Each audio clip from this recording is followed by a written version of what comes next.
They thought I would break. That in front of a room full of high-profile investors, I'd fumble, sweat, apologize, maybe even beg. They never expected I'd sit there, silent and composed, as the humiliation washed over me like a tide.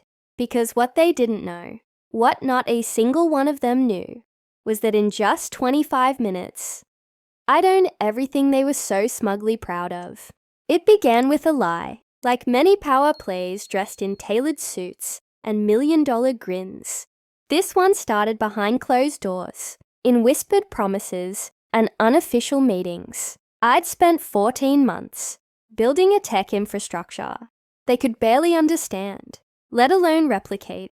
I was the brains, the hands, the architect. But to them, I was still the outsider, the consultant, the guy they brought in to build the skeleton of the beast, then pushed aside the moment it started breathing. The pitch was supposed to be mine. That's what we agreed. I spent nights perfecting every slide, coding live demos, preparing for every technical question that might come. But when the investors walked in, executives from Tokyo, Berlin, Silicon Valley, they ushered me to the back corner like I was someone's assistant. I stood there, confused, as my own presentation opened. Without me. Bradley? Of course, it was Bradley. He was the kind of guy who always knew the right lingo and wore the right shoes. Sleek, polished, empty. He took the floor with that nauseating smile, talking about architecture he didn't design, systems he didn't understand, results he didn't generate. And the investors, they ate it up at first. Because Bradley was a performer, he sold the illusion with confidence. But cracks started showing. He made a mistake 4 slides in. He said our AI processing engine was running on TensorFlow, when I knew we'd shifted to PyTorch 2 months ago. Due to scalability issues, I saw one of the Tokyo investors tilt his head at that. Another asked about latency benchmarks. And Bradley answered with the kind of fluff that made engineers cringe. That's when Dominic, our CEO, decided it was time for theatrics. He gestured toward me, smirking, and said, "Maybe our tech guy can answer that." After all, he helped. A little. He chuckled, and the room followed. It wasn't the laughter that got me. It was the dismissiveness. The way he degraded 14 months of blood, sweat, and sleep deprivation into helped a little. I stepped forward, slow and calm, like a man about to do something irreversible. I answered the question, directly, factually, cleanly, and then I said nothing more. No defense, no ego, just precision. They didn't realize what was happening yet, not even when the Berlin investor asked me to walk him through the system architecture. After the presentation, see, I didn't need to defend myself. I didn't need to correct the record, because I already knew something they didn't. While they were busy rehearsing a stage play, I was out making real moves. In fact, 72 hours earlier, I had signed a term sheet. Let me back up. 4 months ago, I realized something was wrong. I had built them a proprietary infrastructure, secure, fast, modular, and they kept pushing for more access. Bradley wanted admin keys. Dominic asked for full back-end control, in case we scale faster than expected. But they didn't need access. They wanted ownership. They wanted to edge me out, so I did the one thing they never expected. I stopped giving them everything. I created a parallel infrastructure, an evolved version of what they had, but smarter, cleaner, faster. And I owned it, quietly, legally, independently. I took out a provisional patent, split the code base, and ensured every innovation I made going forward was mine alone. Then, I built something they didn't even realize existed, a better version of their entire platform. And I pitched it, privately, quietly, to investors they hadn't even approached yet. The Tokyo firm, they'd already signed. Berlin, they were 1 term away from closing.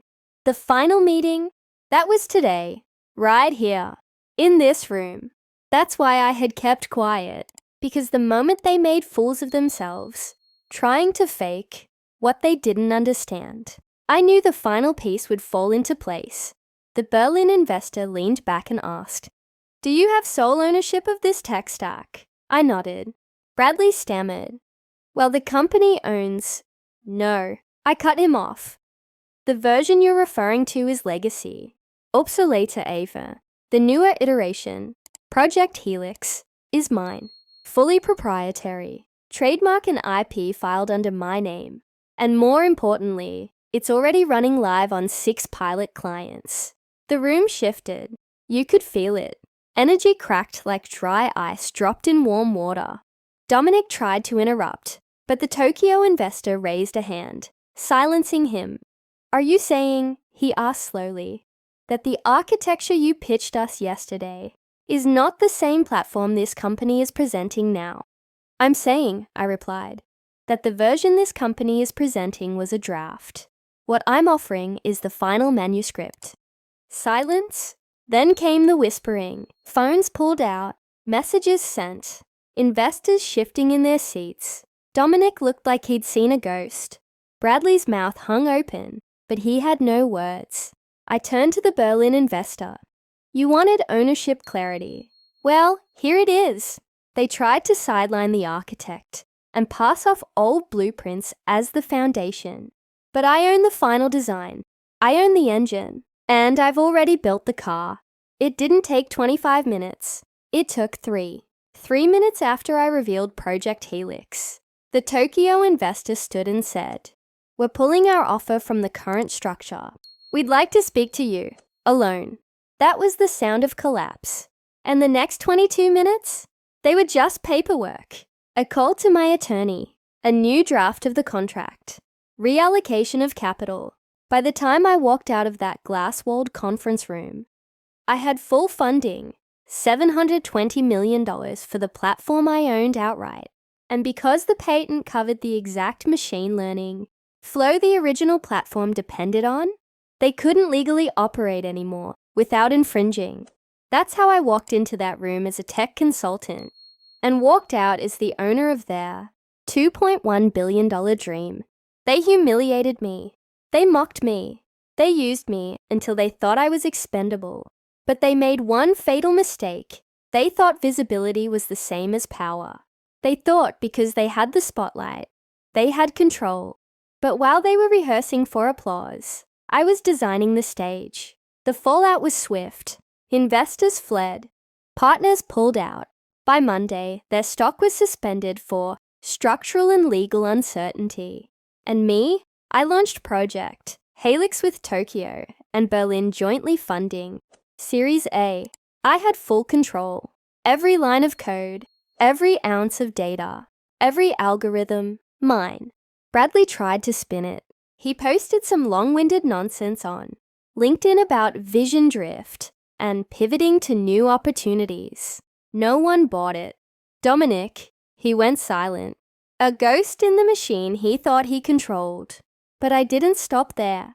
The day after the deal closed, I sent them a letter through my lawyers, offering them a license to operate under Helix's framework. It came with conditions: full acknowledgement of my ownership, a 22% royalty, and a clause that barred them from raising competitive capital for 36 months. They didn't accept, of course. Pride never does. But that's the thing about pride. It can't pay the bills. And as the weeks rolled on, the story spread. Tech blogs, investment circles, VC forums. The architect who took the platform. Some called me ruthless. Others called me brilliant. I didn't care. All I cared about was the code, the platform, the proof that the real power isn't in who gets credit on stage. It's in who controls what's under the floorboards.